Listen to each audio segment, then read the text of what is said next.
1997. So I personally got to enjoy the park, work at the park. I joke that it's still to this day probably the best job I ever had. One of the reasons I got the job was because I was a Spanish speaker, and they were like, "Oh, we got a lot of Spanish-speaking swimmers. We need Spanish-speaking lifeguards."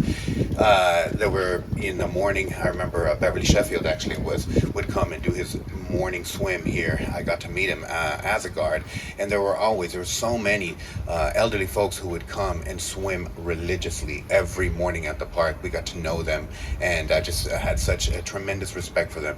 No matter the weather, no matter the situation, they were here doing their laps in the morning at Barton Springs, and the diversity of people was so beautiful, and it was such a pleasure and an honor to work here and guard here.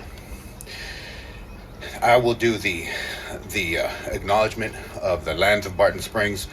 The Parks and Recreation Department recognizes that the land for which the department is a steward is on the traditional lands of the Tonkawa, Lipan, Apache, and Comanche tribes, as well as their ancestors. As the inheritors of land taken from these peoples, the Parks and Recreation Department has an obligation to honor, advocate, and communicate the stories of the First Nations here.